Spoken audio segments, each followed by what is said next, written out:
5 seconds. Start. महोदय, हम सभी इस बात के शिकार हो जाते हैं कि अपने दलगत स्वार्थ में आकर गलत काम कर बैठते हैं। कभी भाषा और कभी किसी प्रदेश के स्वार्थ में ऐसे प्रश्न उठते हैं जो हमारे राष्ट्र की एकता को कमजोर करते हैं। अभी एक माननीय सदस्य ने यह प्रश्न उठाया और आरोप लगाया कि भारत सरकार कुछ प्रदेशों के साथ इंसाफ नहीं करती। भारत सरकार कुछ प्रदेशों के प्रति पक्षपातपूर्ण नीति अपनाती है।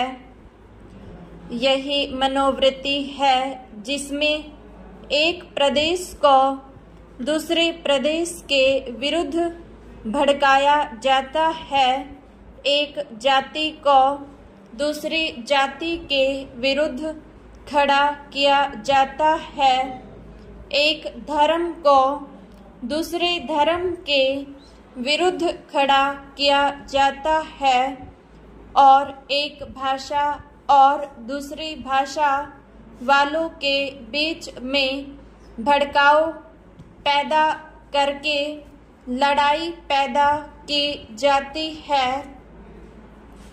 यही मनोवृत्ति है जिसको हमारे विरोधी दल के बहुत से लोग भड़का कर पैदा करते हैं।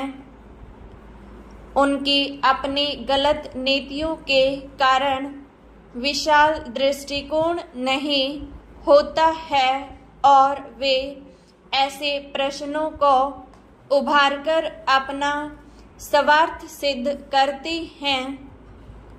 स्पष्ट है कि ऐसे समस्त प्रश्नों का परिणाम हमेशा बुरा होता है। इसलिए मैं भी सभी राजनीतिक पार्टियों के नेताओं से अपील करना चाहूँगा कि जो प्रश्न हमारे देश के सामने हैं और जिन पर हम सबको चिंता हो रही है तथा जिनका हल निकालने की हम कोशिश करते हैं, उन तमाम प्रश्नों के ऊपर हम ठंडे दिल से विचार करें। श्री वाजपेयी ने एक अच्छी बात कही। उन्होंने कहा कि इन प्रश्नों का हल सड़कों पर नहीं होगा। मैं भी उनसे इस बात से सहमत हूँ कि इन प्रश्नों का हल प्रजातांत्रिक ढंग से ढूंढने का प्रयत्न करना चाहिए। हमें इनका हल प्रजातांत्रिक व्यवस्था के अंदर करना होगा।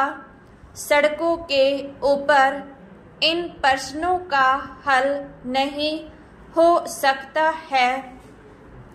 राजस्थान के अंदर जो अकाल पड़ा हुआ है और लोग मर रहे हैं, उसकी तरफ चिंता नहीं हो रही है। अब राजस्थान में जो संकट है और इस तरह के जो दूसरे प्रश्न हैं, उन पर हम लोग एक साथ बैठकर गंभीरता से विचार करें और उनका हल तलाश करें।